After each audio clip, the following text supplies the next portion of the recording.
എറണാകുളം കോതമംഗലത്ത് ഇന്നലെ രാത്രിയോടെയാണ് കാട്ടുകൊമ്പൻ കിണറ്റിൽ വീണത്. സ്വകാര്യ വ്യക്തിയുടെ കിണറ്റിലേക്ക് വീണ ആനയെ രക്ഷപ്പെടുത്താനുള്ള ശ്രമം രാവിലെ തന്നെ ആരംഭിച്ചിരുന്നു. നാട്ടുകാരെ സംബന്ധിച്ച് നിരന്തരമായി കാട്ടാനശല്യം എന്ന പരാതി അവർ ഉന്നയിക്കുന്നുണ്ട്. പക്ഷേ വനംവകുപ്പിൻ്റെ ഭാഗത്ത് നിന്ന് ഒരു നടപടിയും ഉണ്ടാകുന്നില്ല എന്ന ആക്ഷേപം ശക്തമായി. ഫെൻസിംഗ് അടക്കമുള്ള സംവിധാനങ്ങൾ ഏർപ്പെടുത്താൻ വനംവകുപ്പ് തയ്യാറാകുന്നില്ല എന്ന പരാതിയാണ് നാട്ടുകാർ പ്രധാനമായും ഉന്നയിച്ചത്.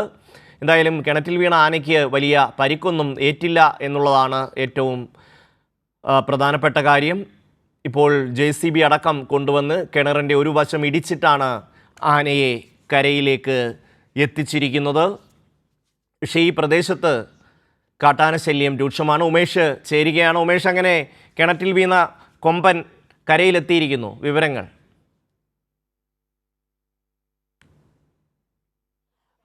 ഷമി, 2 മണിയോടെയാണ്, അല്പം മുമ്പാണ് ഈ രക്ഷാദൗത്യം ഫലം കണ്ടത്. മണിക്കൂറുകൾ നീണ്ട രക്ഷാദൗത്യമായിരുന്നു ഇത്. ഇതിനിടെ ഈ രക്ഷാദൗത്യം നിർത്തിവെക്കേണ്ടി വന്നു. രാവിലെ 10 മണിയോടെയാണ് ദൗത്യം. നാട്ടുകാരുടെ പ്രതിഷേധം ഒക്കെ തണുപ്പിച്ച ശേഷം രാവിലെ 10 മണിയോടെയാണ് ആദ്യം ദൗത്യം ആരംഭിച്ചത്. ഇതിനിടെ MLA സ്ഥലത്തെത്തി, കോതമംഗലം MLA ആന്റണി ജോൺ സ്ഥലത്തെത്തി. ഈ ഫെൻസിംഗ് സ്ഥാപിക്കുന്നതിലേക്ക് വനംവകുപ്പ് ഉദ്യോഗസ്ഥർ അലംഭാവം ചൂണ്ടിക്കാട്ട് വലിയ പ്രതിഷേധം MLA മുന്നോട്ട് വെച്ചു. അതിനൊരു തീരുമാനമുണ്ടാക്കിയ ശേഷം ദൗത്യം തുടരാമെന്ന നിലപാടെടുത്തു.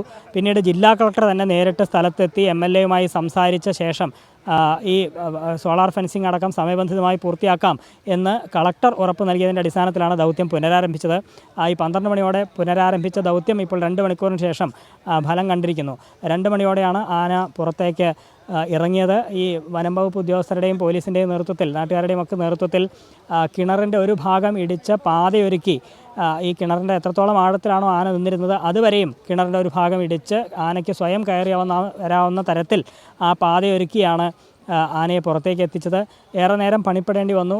വഴിയൊരുക്കിയെങ്കിലും ആന മുകളിലേക്ക് കയറാൻ സമയമെടുത്തു. പിന്നീട് വെള്ളത്തിലേക്ക് എറിഞ്ഞും ഒക്കെയാണ് ആനയെ പുറത്തേക്ക് ഇറക്കാനായത്. അങ്ങനെ പുറത്തേക്ക് ഇറങ്ങി വന്ന ആന ഏതാണ്ട് വനംവകുപ്പ് ഉദ്ദേശിച്ച രീതിയിൽ തന്നെ തുരത്തി കാട്ടിലേക്ക് ഓടിക്കുകയായിരുന്നു. അത് ആളുകളുടെ ഇടയിലേക്ക് പോകാതെ തന്നെ സംരക്ഷിക്കാൻ വനംവകുപ്പ് ഉദ്യോഗസ്ഥർക്കും കഴിഞ്ഞു. നേരത്തെ തന്നെ ആളുകളെയൊക്കെ ഈ പ്രദേശത്ത് നിന്ന് മാറ്റി സുരക്ഷിത സ്ഥാനങ്ങളിലേക്ക് മാറ്റിയിരുന്നു. അതിനുശേഷമാണ് ഈ ദൗത്യം തുടങ്ങിയത്.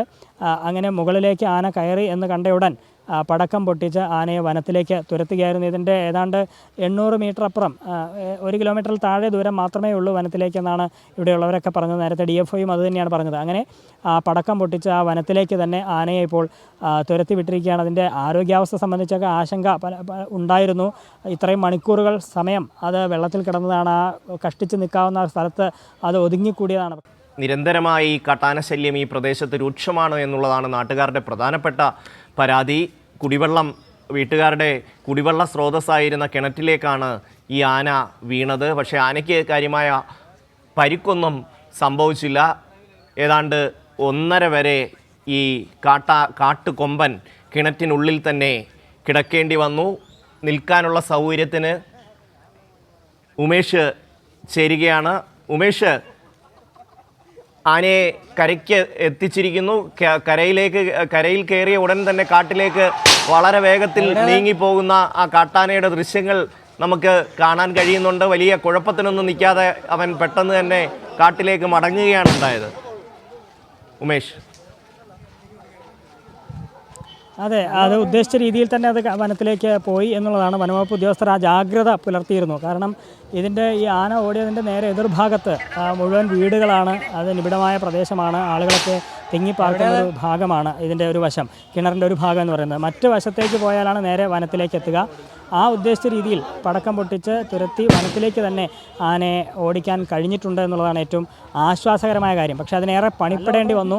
ഇത്രയും മണിക്കൂറുകൾ കാത്തിരിക്കേണ്ടി വന്നു. ഇത് പാതി ഒരുക്കിയിട്ടും ആന മുകളിലേക്ക് കയറി വരാനൊക്കെ സമയമെടുത്തു. അതിന് മടി കാണിച്ചു. പക്ഷേ പിന്നീട് വളരെ പെട്ടെന്നാണ് ഈ കൊമ്പൻ മുകളിലേക്ക് കയറുകയും പടക്കത്തിൻ്റെ ശബ്ദം കേട്ട് ഉദ്ദേശിച്ച രീതിയിൽ തന്നെ നേരെ വനത്തിലേക്ക് കയറിപ്പോവുകയും ചെയ്തത്. ആനയെ വളരെ പെട്ടെന്ന് തന്നെ തുരത്തി ഉദ്ദേശിച്ച രീതിയിൽ വനത്തിലേക്ക് തന്നെ കയറ്റിവിട്ടിട്ടുണ്ട്. ഏതാണ്ട് 1 കിലോമീറ്ററിൽ താഴെ ദൂരം മാത്രമേ വനത്തിൽ എത്തിച്ചേരാനുള്ളൂ. അങ്ങനെ കൂട്ടം തെറ്റിയെത്തിയ കൊമ്പൻ മറ്റ് കാട്ടാനകളുടെ കൂട്ടത്തിലേക്ക് തന്നെ ഓടി മറഞ്ഞിരിക്കുകയാണ്.